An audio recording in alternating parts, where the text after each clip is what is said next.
Hello friends, मैं प्रियंका शर्मा स्वागत करती हूँ आप सभी का आप सभी के चैनल ज्ञान सागर पर। फ्रेंड्स, आप सभी कैसे हैं? आप सभी अच्छे होंगे, पढ़ाई अच्छे से कर रहे होंगे। फ्रेंड्स, करंट अफेयर के शानदार सेशन में आप सभी का स्वागत है। जैसा कि आप सभी जानते हैं, ज्ञान सागर पर आपको करंट अफेयर पढ़ाई जा रही है फिलहाल में, जिसमें कि मोस्ट इम्पोर्टेंट करंट अफेयर है। ठीक है, इसमें आपको PIB, the Hindu, Indian express मिलता है और बहुत ही इम्पोर्टेंट ये सेशन होता है। फ्रेंड्स, इस सेशन को लेने के बाद आप कंटिन्यू लीजिए इस सेशन को और अपने एग्जाम में इस सेशन से आप रिजल्ट करेंगे। ठीक है, तो करंट अफेयर बहुत ज्यादा इम्पोर्टेंट रोल प्ले कर रहा है आज के वर्तमान जो एग्जाम है उनमें फ्रेंड्स, क्योंकि एग्जामिनर आपको ये देखना चाहता है कि आप अवेयर हैं कि नहीं हैं, आप रट्टा लगाने में कितने माहिर हैं और अवेयर में कितने माहिर हैं, क्या आप अवेयर हैं या फिर नहीं है, तो ये जानना चाहता है आपसे एग्जामिनर। ठीक है, अब देखो, रट्टा तो कोई बच्चा लगा लेगा और उसे वो याद भी रख लेगा, लेकिन अवेयरनेस होना, डेली डेली हर एक अपडेट आपके पास है कि नहीं, ये बहुत चैलेंज का काम है। और चैलेंज का काम नहीं है फ्रेंड्स, लेकिन आप पढ़ते नहीं हो ना, इसलिए चैलेंज का काम है। अगर आप पढ़ने लग जाओगे तो चैलेंज का काम नहीं रहेगा, क्योंकि आपके पास हर कोई नॉलेज को ग्रैप्स करने की आपको आदत पड़ जाएगी, आपको वो हैबिट हो जाएगी कि भाई देखें क्या हुआ है, कुछ जाने। ठीक है, तो वो सारी जानकारी आपको इस चैनल पर प्रोवाइड की जाती है। फ्रेंड्स, अगर आप चैनल पर न्यू है तो चैनल को सब्सक्राइब कर लेंगे, वीडियो को ज्यादा से ज्यादा लाइक और शेयर करेंगे। मैं इतनी मेहनत करती हूँ, मेरी मेहनत को थोड़ी बहुत रिकॉग्नाइज करेंगे आप सभी और इतना मेरे लिए करेंगे। ठीक है, तो चलिए स्टार्ट करते हैं friends. Today current affair important session, सभी एग्जाम के लिए इम्पोर्टेंट सेशन है। यहाँ पर देख लेंगे 26 अप्रैल 2023, 26 अप्रैल 2023 का करंट अफेयर हम पढ़ते हैं। चलिए स्टार्ट करते हैं। क्वेश्चन फर्स्ट क्या कह रहा है फ्रेंड्स, आपको पहले क्वेश्चन को ध्यान से समझना है, फिर उसके बाद आपको अपना माइंड लगाना है कि इसका आंसर क्या हो सकता है। फिर आंसर देखने के बाद हम इसके फैक्ट एंड फिगर्स देखेंगे कि भाई क्या है, कैसे है, पूरी इसका वो देखेंगे। ठीक है, तो चलिए स्टार्ट करते हैं। क्वेश्चन फर्स्ट है, हाल ही में सरकार ने स्वच्छ गंगा मिशन के लिए कितनी और परियोजनाओं को मंजूरी दी है? क्या कह रहा है? हाल ही में सरकार ने, कौन सी सरकार ने? भारतीय सरकार ने स्वच्छ गंगा मिशन के लिए कितनी और परियोजनाओं को मंजूरी दी है, यानी कि कुछ तो पहले से चल रही हैं, कुछ परियोजनाओं को फिर से मंजूरी दी गई है भारत सरकार के द्वारा। तो आपको 4 ऑप्शन दे रखे हैं, option A 8, option B 9, option C 10, option D 11। तो इसका आंसर क्या हो जाएगा? इसका आंसर हो जाएगा फ्रेंड्स ऑप्शन ए 8। ठीक है, 8 परियोजनाओं को केंद्र सरकार के द्वारा फिर से मंजूरी दी गई है। चलिए हम नेक्स्ट देखते हैं फ्रेंड्स। अब यहाँ पर इतना क्लियर हो गया आपको। अब ये कितने करोड़, यानी कि लागत कितनी है इन परियोजनाओं की? तो लागत है 638 करोड़। कितनी है? 638 करोड़ की लागत से ये 8 परियोजनाएं शुरू की गई हैं भारत सरकार द्वारा। शुरू की गई हैं ये 8 परियोजनाएं तो राष्ट्रीय स्वच्छ गंगा मिशन के तहत, जिसे हम शॉर्ट में एनएमसीजी कहते हैं, यानी तो यहाँ पर राष्ट्रीय स्वच्छ गंगा मिशन को शॉर्ट में क्या कहते हैं? National mission of clean Ganga, यानी गंगा को क्लीन करने के लिए एक मिशन चलाया जा रहा है, उसे हम ये कहते हैं। तो इस मिशन के तहत 8 परियोजनाएं शुरू की गई हैं, जिनकी लागत कितनी है? 638 करोड़ है। चलिए, एनएमसीजी, इसके महानिदेशक कौन है? राष्ट्रीय स्वच्छ गंगा मिशन के, तो इसके महानिदेशक जो इसे डायरेक्ट करते हैं वो है अशोक कुमार। कौन है? अशोक कुमार की अध्यक्षता में ये 8 परियोजनाएं शुरू की गई हैं और अशोक कुमार ही एनएमसीजी को हैंडल कर रहे हैं। चलिए, अब इसकी 2023 में कौन सी बैठक हुई? एनएमसीजी की, तो इसकी हुई थी 48वीं बैठक। आपसे बैठक से क्वेश्चन पूछा जा सकता है कि एनएमसीजी की 2023 में कौन सी बैठक हुई थी, या फिर जो हमारी ये 8 परियोजनाएं शुरू की गई हैं वो कौन सी बैठक में शुरू की गई थी, या फिर ऐसे पूछा जा सकता है कि 48वीं बैठक का मुख्य उद्देश्य क्या था, मुख्य उसमें किस बात पर सरकार ने निर्णय लिया, क्या निर्णय लिया, ये पूछा जा सकता है। तो आपसे कैसे पूछा जा सकता है फ्रेंड्स, मैं आपको सारे डायरेक्शन खोल दे रही हूँ, जैसे आपसे पूछा जाए वैसे आप आंसर देने में सक्षम होंगे। ठीक है, अब यहाँ पर 2 और परियोजनाएं शुरू की गई। अब यहाँ पर देख लेंगे, एक बिहार में और एक मध्य प्रदेश में। कौन सी थी ये सीवरेज प्रबंधन परियोजनाएं थी। तो 8 परियोजनाएं वो हो गई। 2 परियोजनाएं हैं जो बिहार में और मध्य प्रदेश में शुरू की गई हैं। किस लिए? तो सीवरेज प्रबंधन परियोजना है। फ्रेंड्स, गंगा क्यों गंदी हो रही है?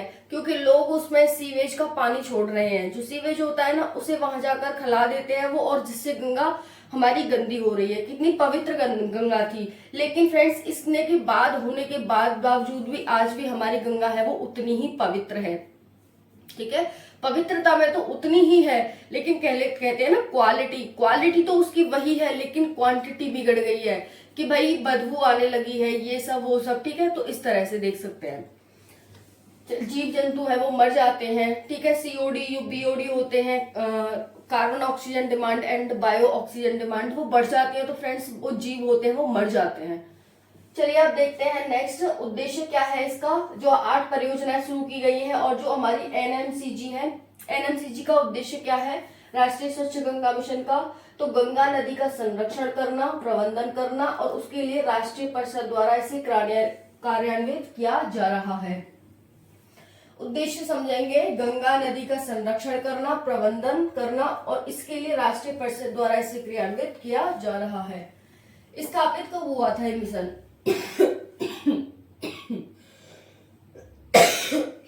सॉरी, ये मिशन कब स्थापित हुआ था? Namami Gange national mission of clean Ganga, ये मिशन आया था 12 अगस्त 2011 को। सोसाइटी पंजीकरण अधिनियम के द्वारा 1860 के तहत पंजीकृत सोसाइटी के रूप में इसे स्थापित किया गया था, पंजीकृत सोसाइटी के रूप में। फिर आगे क्या हुआ? नमामि गंगे मिशन आया, एकीकृत संरक्षण मिशन था ये। जून 2014 में केंद्र सरकार के द्वारा फ्लैगशिप प्रोग्राम के रूप में इसे अनुमोदन यानी शुरू किया गया। तो नमामि गंगे कब? 2014 में। और ये एनएमसीजी कब आया? 2011 में। फिर राष्ट्रीय नदी गंगा बेसिन प्राधिकरण आया, जिसे हम NRGBA कहते हैं। इसका गठन भारत सरकार द्वारा 2009 में किया गया। तो फ्रेंड्स ये सारे गंगा मिशन से संबंधित है, और ये सारे मिशन आप ध्यान रख लेंगे, ठीक, याद कर लेंगे, एग्जाम में पूछा जाएगा आपसे। कौन सी बैठक, कितने करोड़ की परियोजनाएं, कितनी परियोजनाएं शुरू की गई हैं, 2 राज्यों में और कौन सी परियोजनाएं शुरू की गई हैं, क्योंकि ये दोनों कौन से राज्य जहां से गंगा नदी गुजरती है वहीं से। ठीक है, अगर आपसे ये जो हमारी परियोजना है ना गंगा नदी से संबंधित, अगर इससे कोई क्वेश्चन आएगा तो फ्रेंड्स ध्यान रखना कि उत्तराखंड से निकल के यूपी से दिल्ली, बिहार, दिल्ली भी नहीं आता, बिहार हो गया हमारा, यूपी हो गया, ठीक है, फिर मध्य प्रदेश हो गया, और इधर होके फिर हमारे जो पश्चिम बंगाल है वहां की निकल जाती है। तो इन राज्यों को टिक करना कि अगर कभी आपसे गंगा नदी से कोई क्वेश्चन पूछा जाता है तो। ठीक है, तो यहाँ पर हो गया फ्रेंड्स नमामि गंगे मिशन कब आया? 2014 में। राष्ट्रीय नदी बेसिन प्राधिकरण कब आया? तो यहाँ पर देख लेंगे 2009 में। चलिए हमारा पहला क्वेश्चन समाप्त हो गया है। तो इसमें यही था, हाल ही में सरकार ने स्वच्छ गंगा मिशन के लिए कितनी और परियोजनाओं को मंजूरी दी है? 8। 638 करोड़ रुपए की योजनाएं हैं। राष्ट्रीय स्वच्छ गंगा मिशन के तहत इसे शुरू किया गया है। एनएमसीजी के जो महानिदेशक हैं वो अशोक कुमार है, क्योंकि पूछा जा सकता है आपसे महानिदेशक कौन है एनएमसीजी के। अशोक कुमार हैं। बैठक क्या है? 48वीं है। 2 और परियोजनाएं बिहार और मध्य प्रदेश में शुरू की गई हैं। ठीक है, यही से आपसे 4 ऑप्शन देके पूछ लिया जाएगा, एक बिहार दे देगा, 3 ऑप्शन कोई अलग दे देगा कि जो परियोजनाएं शुरू की गई है 48वीं बैठक में वो किस राज्य में नहीं है या फिर किस राज्य में है। उद्देश्य क्या है? गंगा नदी का संरक्षण। जो हमारा एनएमसीजी है इसका उद्देश्य है गंगा नदी का संरक्षण, संवर्धन और उसका प्रबंधन करना।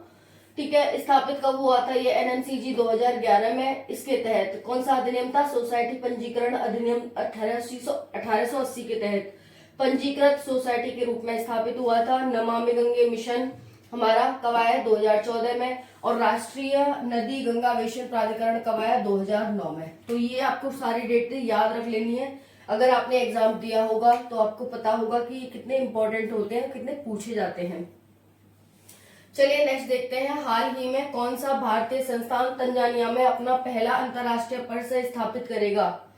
निम्न में से कौन सा भारतीय संस्थान तंजानिया में अपना पहला, भारतीय संस्थान का मतलब है वो भारतीय संस्थान है, जैसे आईटीआई हो गई, आईटीआई इसको हम संस्थान कहते हैं, वो तंजानिया में अपना पहला अंतर्राष्ट्रीय परिसर स्थापित करेगा। तो यहाँ पर देखेंगे आपको 4 ऑप्शन दे रखे हैं, IIT Delhi, IIT BHU, IIT Madras और आईआईटी रुड़की। इसमें से क्या ऑप्शन ठीक है? तो इसका आंसर हो जाएगा IIT Madras. Option C right हो जाएगा।